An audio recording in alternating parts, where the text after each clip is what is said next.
मंत्रिपरिषद के मेरे सहयोगी श्रीमती सुषमा जी,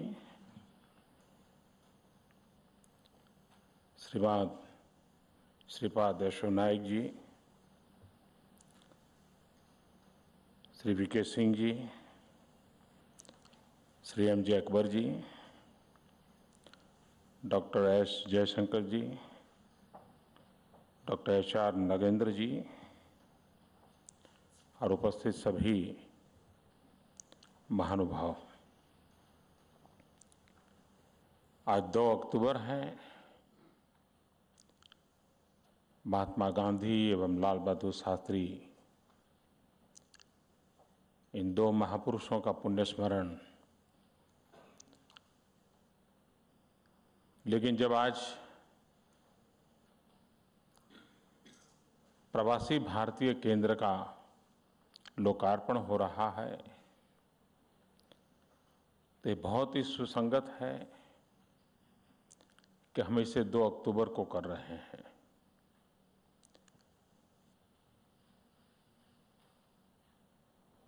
महात्मा गांधी हिंदुस्तान छोड़ के चले गए थे, लेकिन ये देश की पुकार उन्हें वापस ले आई और विश्व में पहुंचे हुए किसी भी हिंदुस्तानी के लिए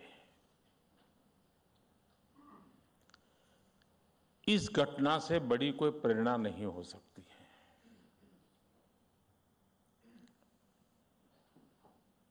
और ये एक ऐसी घटना है जो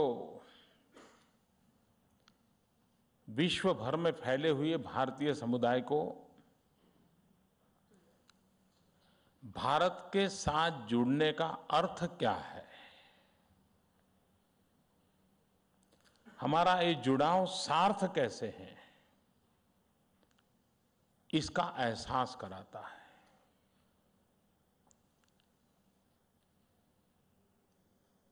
सालों तक हम देखते आए, एक ही शब्द सुनते आए कि हमारे लोग पढ़ लिख करके तैयार होते हैं, विदेशों में चले जाते हैं और ब्रेन ड्रेन ये शब्द हम सुनते आए हैं। लेकिन विश्व भर में फैले हुए भारतीय समुदाय को सिर्फ संख्या के रूप में नहीं, अगर शक्ति के रूप में देखें तो ये ब्रेन ड्रेन की हमारी जो चिंता थी, इसको ब्रेन गेन में कन्वर्ट किया जा सकता है।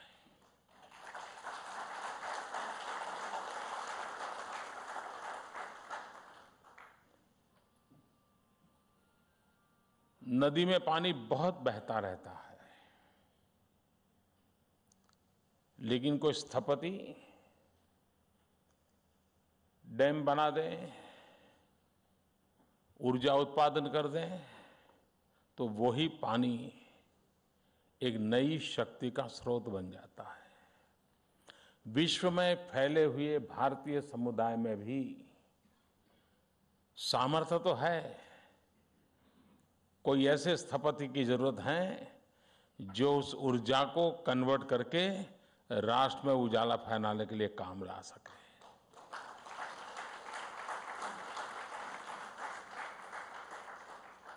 जब नीति आयोग की रचना हुई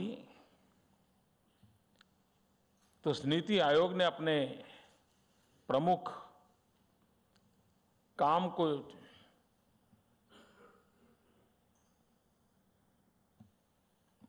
लिखा है, उसमें उसने एक स्थान पे,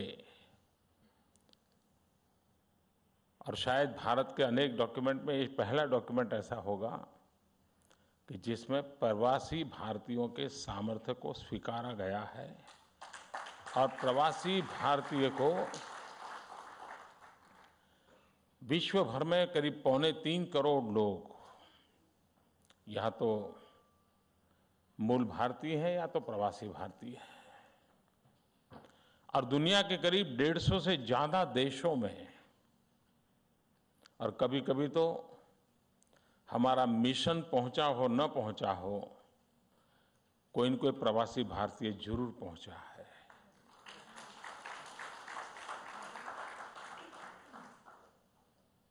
कई देश ऐसे हैं कि जहां मिशन की शक्ति से अनेक गुना शक्ति प्रवासी भारतीयों की है।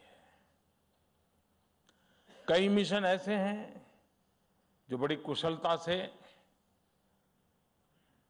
अपना कारोबार चलाते हैं। उस मिशन के मुखिया प्रवासी भारतीयों की ताकत पहचानते हैं और वे लगातार साल भर उस देश में प्रवासी भारतीयों को जोड़ करके भारत की पहुंचाने के लिए बहुत कुशलता से काम करते हैं।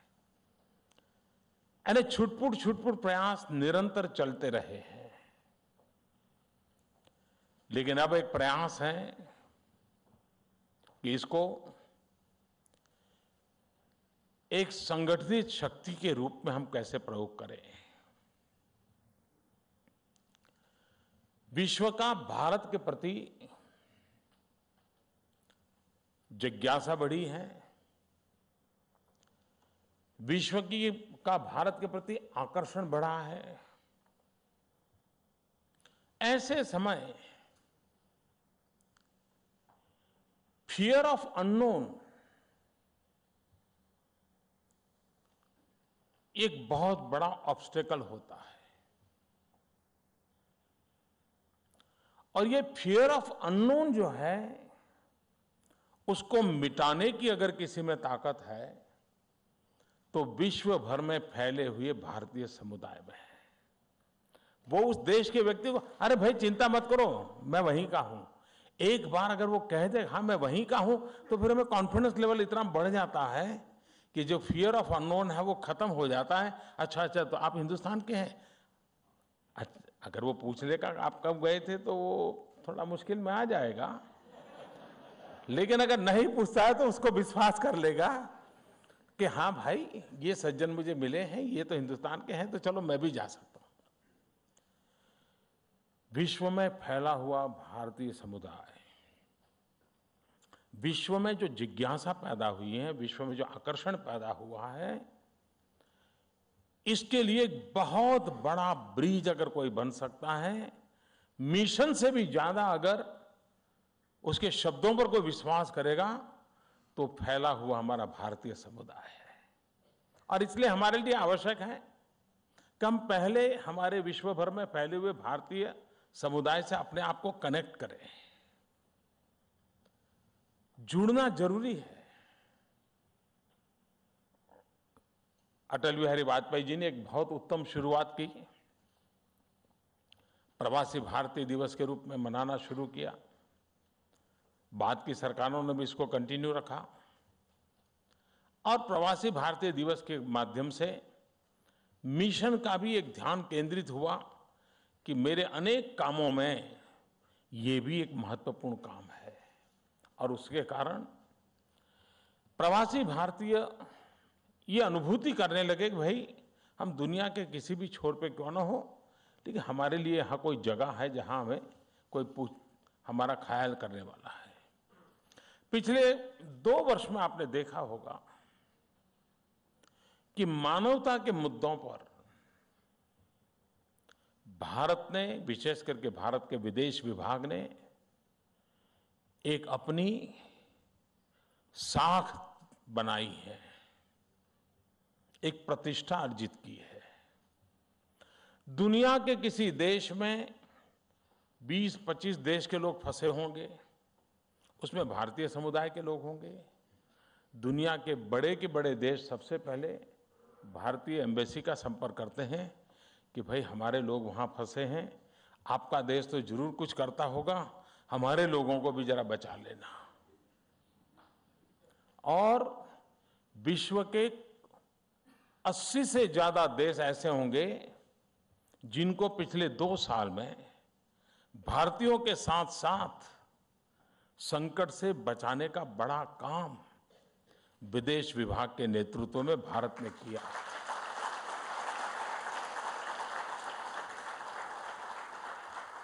नेपाल में भूकंप आया, उस भूकंप के बाद हम अपने भारतीय भाइयों की चिंता कर सकते थे, लेकिन हमने ऐसा नहीं किया। हमने मानवता के आधार पर जिसकी मदद कर सकते हैं उन सबकी मदद पहुंचाई। संकट शायद यमन का हो, संकट शायद मालदीव का हो, मानवता ये हमारा सेंट्रल इंस्पिरेशन रहा और उसी के आधार पर जिन बातों के लिए कभी दुनिया के कुछ ही देशों की जागीर मानी जाती थी, आज भारत को भी मानवता के मुद्दों पर एक प्रमुख कंट्रीब्यूटर के रूप में विश्व को स्वीकार करना पड़ा है। और वो हमारे शब्दों से नहीं, सिर्फ हमारे महान भव्य सांस्कृतिक विरासत से नहीं, सिर्फ हमारे भव्य इतिहास से नहीं, हमारी वर्तमान की घटनाओं से ये संभव हुआ है। वो तो था ही था, लेकिन घटनाओं ने भारत सरकार के वर्तमान के व्यवहार के कारण ये बात लोगों के गले उतर गई। आप कल्पना कर सकते हैं, प्रथम विश्व युद्ध, द्वितीय विश्व युद्ध, यह देश कभी जमीन का भूखा नहीं रहा है। इस देश ने कभी भी दुनिया में कहीं आक्रमण नहीं किया है, लेकिन इसके बावजूद भी किसी और के लिए 1.5 लाख से ज्यादा हमारे जवान प्रथम और द्वितीय विश्व युद्ध में शहीद हो गए। 1.5 लाख संख्या कम नहीं होती है जी। लेकिन हम भारतीय उन शहीदों के साथ जुड़ करके विश्व को हमारे इतने बड़े बलिदान का एहसास नहीं करा पाए। और इन दिनों जब मैं भी दुनिया में जाता हूं तो मैं ये बात, अगर वहां कहीं छोटा सा भी स्मारक है तो बड़े आग्रह से चला जाता हूं। विश्व इस बात को स्वीकार करे कि हम वो लोग हैं जो किसी के लिए मरते हैं, हम वो लोग हैं जो किसी के लिए बलिदान देते हैं। हमारी ये महान परंपरा है, ये हमारी उज्जवल गाथा है, और ये हमारी जो ताकत है, इसका एहसास दुनिया को मानवता से लेकर के सामर्थ्य तक कराते रहना, ये हम लोगों की जिम्मेवारी है। आने वाले दिनों में भी विश्व जिस रूप से भारत को अब देख रहा है, भारत से अपेक्षा कर रहा है, उसमें बहुत बड़ी भूमिका विश्व भर में फैले हुए हमारा भारतीय समुदाय कर सकता है। हमारा भारतीय समुदाय दुनिया के देशों में जाकर के राजनीति नहीं करता है, वो सत्ता हथियाने के खेल में नहीं जुड़ता है। वे वहां रह करके समाज की भलाई के लिए क्या काम हो सकता है उसकी चिंता करता है। दुनिया के किसी भी देश में जाइए, अगर 100 साल से भारतीय समुदाय रह रहा है या 50 साल से रह रहा है या 20 साल से उनके पड़ोस में रह रहा है, कहीं से भी भारतीय समुदाय का वहां रहने से वहां के समुदाय को कभी भी कोई दिक्कत नहीं होती है। इतना आसानी से वो उसमें घुल मिल जाता है, अपने उसूलों को बनाए रखता है, लेकिन उन सबको अपनापन महसूस होता है। और यही तो हमारे संस्कारों का परिणाम है, हमारी सांस्कृतिक विरासत है कि हमारा व्यक्ति कहीं जाकर के पानी रे पानी तेरा रंग कैसा, जैसे मिल जाते हैं वैसे ही हमारे लोग घुल मिल जाते हैं, और उसको वो उस अपनेपन के कारण हमारी एक ताकत बन जाती है। ये भारतीय समुदाय की विशेषता है। हिंदुस्तान के पास टूरिज्म के डेवलपमेंट के लिए बहुत संभावनाएं हैं। विश्व में सबसे तेज गति से ग्रो करने वाला व्यवसाय है tourism. Trillions of trillion dollar का कारोबार है। अब दुनिया के कुछ देशों में जाइए, आपको एंटरटेनमेंट के लिए बहुत कुछ मिलेगा, लेकिन मानव इतिहास की महान विरासतें देखनी है तो हिंदुस्तान जैसे ही कुछ देश हैं जहां लोगों को आकर्षण हो सकता है। हम उसको कितनी बढ़िया होटल देंगे कि हम उसको कितना बढ़िया हमारा आर्किटेक्चर दिखाएंगे। विश्व के सामने अगर हम भारत के पास विश्व को परोसने के लिए टूरिज्म की दृष्टि से जो विरासत है, दुनिया के कई देशों में जाइए, पूछिए भाई कोई पुरानी चीज़, तो कोई 200 साल पुरानी बताएगा, कोई 400 साल पुरानी बताएगा। हमारे यहाँ कोई आएगा तो हम 5000 साल से शुरू करेंगे।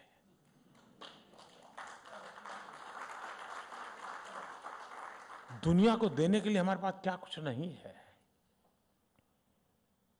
प्रवासी भारतीय दिवस के द्वारा इस कॉन्फिडेंस के साथ हम इसको काम को कर सकते हैं, हम करना चाहते हैं। ये प्रवासी भारतीय केंद्र जो 100 साल पहले हिंदुस्तान के बाहर गया है, उसको इतना पता है कि भाई मेरा रंग, मेरा ब्लड इस देश से जुड़ा हुआ है, लेकिन यहाँ आने के बाद उसको पूछने वाला कोई नहीं, तुम कौन हो, न घर का पता है, न गांव का पता है, कुछ नहीं। ये उसको लगेगा हाँ चलो मुझे एक घर मिल गया, मैं जाकर के मेरा बिस्तर लेकर रख करके पूछताछ कर करके अपनी जगह बना पाऊंगा।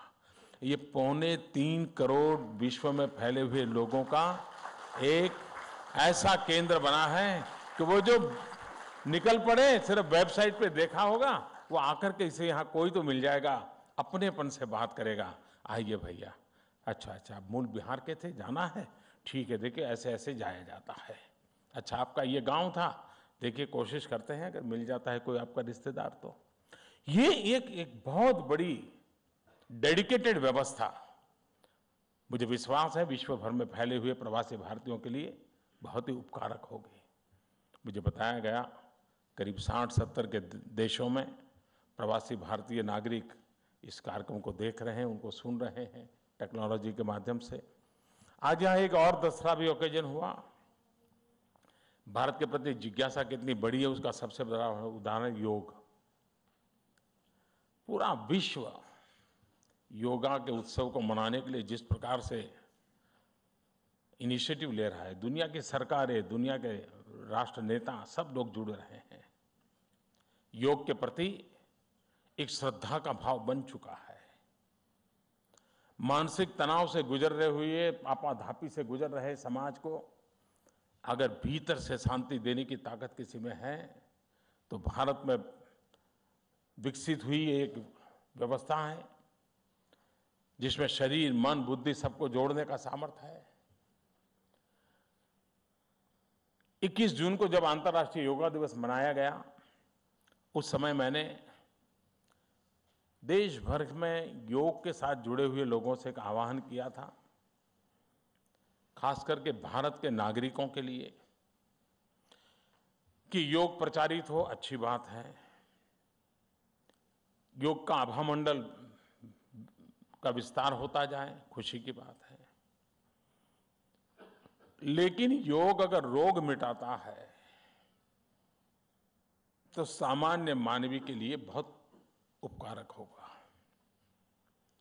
और इसलिए मैंने योग के जो जानकार लोग हैं उनसे आग्रह किया था कि भारत में तेज गति से डायबिटीज बढ़ रहा है और हर उम्र में डायबिटीज नजर आ रहा है, और डायबिटीज एक ऐसी व्यवस्था है कि वो बाकी सब बीमारियों को निमंत्रण देती है, वो सबसे बड़ा होस्ट है, हर एक को वो स्वीकार कर लेता है।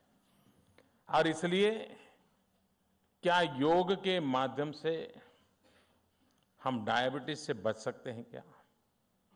क्या योग के माध्यम से डायबिटिक हैं तो उसको कंट्रोल कर सकते हैं क्या? या रिलीजियसली योग को फॉलो करें, बिल्कुल टोटली डेडिकेटेड हो, तो क्या योग हम डायबिटीज से मुक्त हो सकते हैं क्या? इस विषय के ज्ञाता लोगों से लगातार हमने प्रयास किया। अब मुझे बताया गया कि उन्होंने एक प्रोटोकॉल तैयार किया है कि इतनी चीज़ें करने से, इस प्रकार से करने से डायबिटीज से राहत मिल सकती है। उसका जो उन्होंने प्रोटोकॉल का बुक था वो आज मुझे रिलीज किया है। डॉक्टर नागेंद्र जी योग के एक्सपर्ट हैं, वो यहाँ मौजूद हैं। आयुष मंत्रालय इस काम को देखता है, वो भी मौजूद है। और ये भी बहुत ही योग्य है कि स्वयं महात्मा गांधी प्राकृतिक पद्धति से ही स्वास्थ्य की चिंता करने के पक्षकार रहते थे। नेचुरोपैथी पर उनकी बड़ी श्रद्धा थी। आज उसी 2 अक्टूबर को, जबकि हम अंतर्राष्ट्रीय भारतीय समुदाय के केंद्र का प्रारंभ कर रहे हैं, और यही तो है जो विश्व में योग फैला है, तो एक सुसंगत है कि आज इसी समारोह के साथ साथ इस एक बुकलेट को भी लॉन्च किया जाए। वो प्रोटोकॉल है जो आने वाले दिनों में काम आएगा। आज एक विषय, पिछले बार जब प्रवासी भारतीय दिवस हुआ था तो एक विषय मैंने रखा था, और मैं विदेश मंत्रालय का हृदय से अभिनंदन करता हूं। वरना सरकार में एक विचार आता है, विचार आने के बाद मीटिंग होती है, मीटिंग होने के बाद नए विचार आते हैं, फिर एक मीटिंग होती है जिसमें पुराना विचार खोजना पड़ता है कि मूल विचार क्या था, उसके बाद फिर मीटिंग होती है, फिर चर्चा होती है, फिर वो फाइनेंस में जाकर के अटकता है। सरकार ऐसे चलती है, सब जानते हैं। लेकिन विदेश विभाग ने 9 महीने के भीतर भीतर इतने बड़े काम को अंजाम दिया, और वो था क्विज कंपटीशन। विश्व भर के समुदाय को भारत को जानने के लिए, खास करके युवा पीढ़ी हमारा देश क्या था, कैसा था, क्या विशेषताएं थी, और आज टेक्नोलॉजी के कारण बहुत सरल है। ऑनलाइन क्विज कंपटीशन में भारत की जानकारी देने वाले हजारों सवाल जवाब मौजूद है, और दुनिया के कई देशों ने,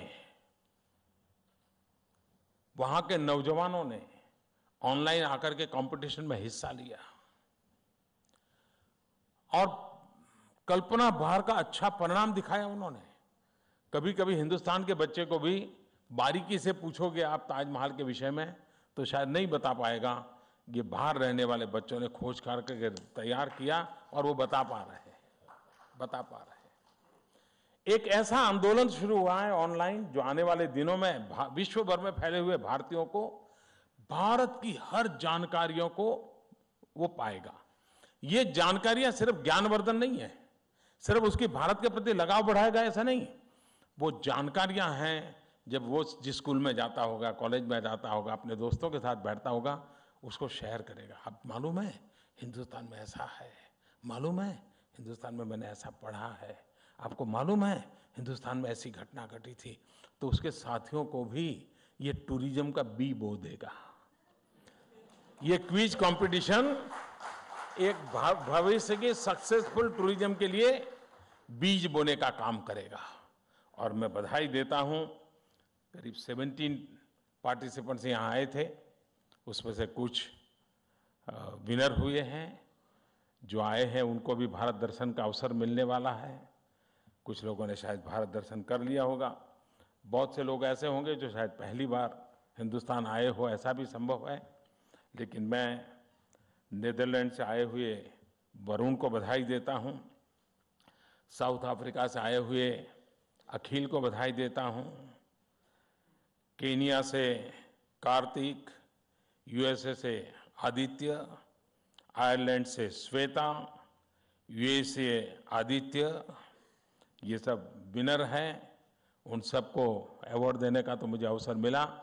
लेकिन मैं फिर से एक बार, आपने जो उत्साह दिखाया, लेकिन मैं आपसे अपेक्षा करूंगा, पूरे दुनिया से करीब 5,000 से ज़्यादा लोगों ने इसमें हिस्सा लिया, लेकिन मैं उन 5,000 लोगों से अपेक्षा करूंगा कि इस बात को आगे बढ़ाना आपका काम है। अब ये, और आप ऑनलाइन सबको मोबिलाइज कीजिए। 50,000 नौजवान अगली बार कैसे कंपटीशन में भाग लें, इस पर देखिए, और बड़ी कंपटीशन हो, और उस पर से फिर विजयी होकर के लोग आएं। मैं इसके लिए विजेताओं को शुभकामनाएं देता हूं।